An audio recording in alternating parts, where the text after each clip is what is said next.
Welcome to video 13, the last in the Today Focused Living series, where I've been sharing with you simple and effective practices that you can do today that really make a difference because they give you a shift in perspective, because they address your entire three-part being: physical, psychological, and spiritual. There's nothing like this out there anywhere. This is the list that I wish I had all through my life, really. How to live, how to change my life, how to be happy, how to be satisfied, how to approach all these different aspects of my life, and how to transform my relationship with myself, with others, and with the world. Number 25 is yes. Yes to the years.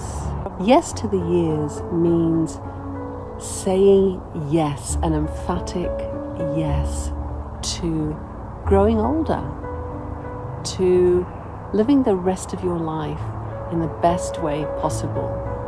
Yes to embracing old age and no longer being afraid of it, no longer shying away from the changing seasons within our being, and no longer ignoring the fact that our days are numbered and we're not going to live here on this earth forever. This isn't depressing, this isn't morbid, it's actually a very natural and normal and healthy outlook on life and on this very day.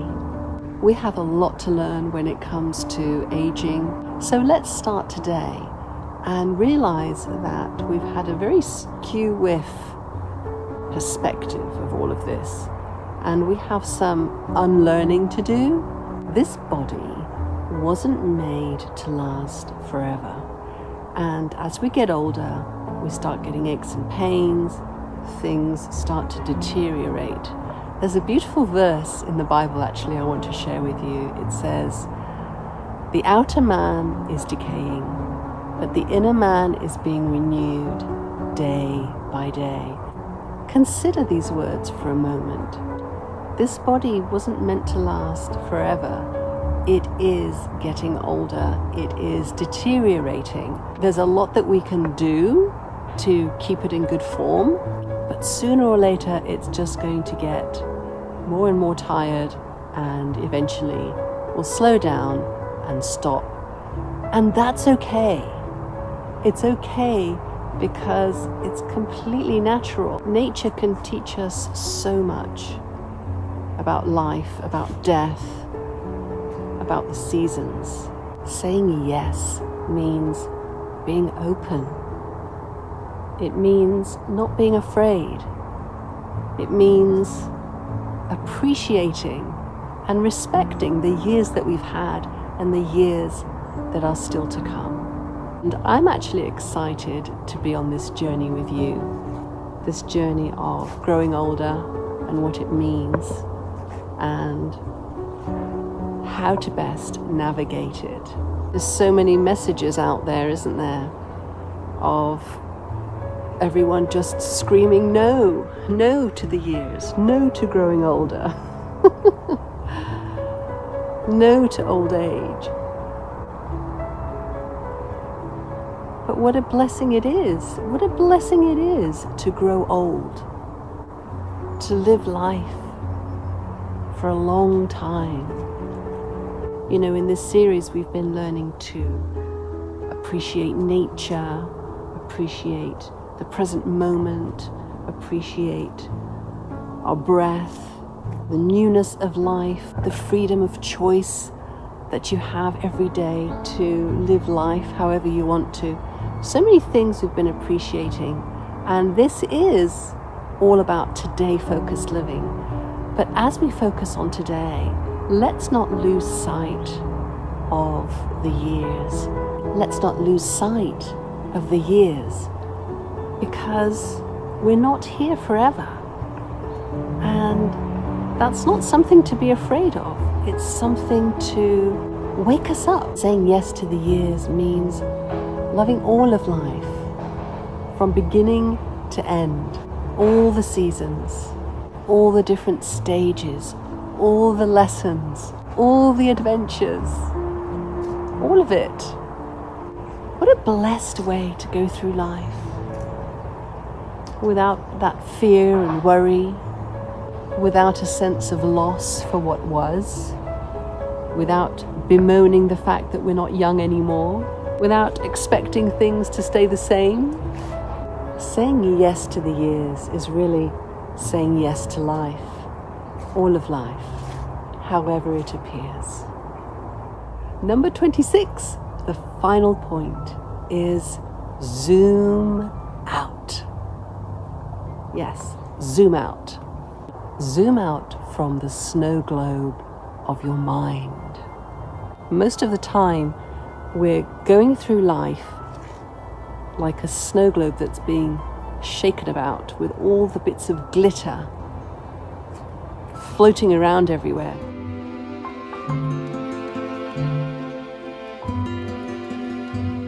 This is a good picture of all the thoughts in our head. You know, the random thoughts that pop up, the repetitive, stressful thoughts that we have, the muddled, confusing thoughts that won't leave us alone. We can all relate to what the Buddhists call the monkey mind. But what can we do about it? I've come across people over the years who try to control their thoughts, who try to stop their thoughts, who try reframing their thoughts. There's all kinds of techniques and methods out there to deal with these troublesome thoughts. But personally, I found that the most effective way is to change your relationship with your thoughts. We are thinking beings, and like it or not, thoughts are going to pop up throughout the day, many thousands of them. It's better to make peace with this and to realize that actually you don't have to give them your attention. If we stop taking our thoughts so seriously and believing them, they actually start to ease up and let go of us, and they stop bothering us so much. It's true, but don't take my word for it. Try it and see for yourself. Next time you have an anxious thought or you're worried about something, notice that your thoughts are making you feel agitated and upset and worried and anxious. In that moment, you can zoom out, kind of like going up in a plane or a rocket for a moment and seeing a different perspective of the earth, of yourself, becoming the observer of yourself. Isn't that interesting? I'm having some anxious thinking at the moment, and it's really upsetting me and bothering me. The moment you come back to this place of noticing, the moment you zoom out, you're in this powerful place of present awareness. And in this place, you become empowered to allow those bothersome thoughts to sort of fade into the background. Rather than being really loud and demanding your attention and getting caught up in them and sucked away to drama land, you actually come back to the seat of awareness and simply observe what's going on. This is very empowering because you're no longer a victim of your thoughts. You're no longer held prisoner in your mind. Remember, zoom out. Of all these 26 different things that we've covered in this series, this is probably one of the top 3 that I do. Constantly zooming out. It's very similar really to the point about knowing yourself as awareness. The only difference really is that we're focusing on the act of zooming out. Whenever you realize that you've been lost in your mind, zoom out. and see what's going on. Imagine looking down at yourself from a distance and seeing yourself getting bothered and thinking and creating this thought storm about something.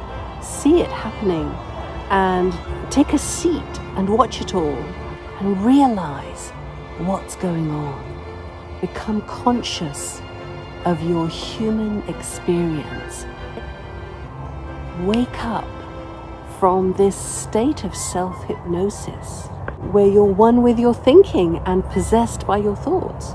Zooming out will set you free. Zooming out will bring you back to your true nature of awareness. It will bring you back to that place of peace, joy, wisdom, and clarity. Oh, and we need that so much, don't we? Remember to have some patience and compassion for yourself as you learn to zoom out. This is the one point that I wish I had known from an early age. It would have saved a lot of stress. But anyway, better late than never.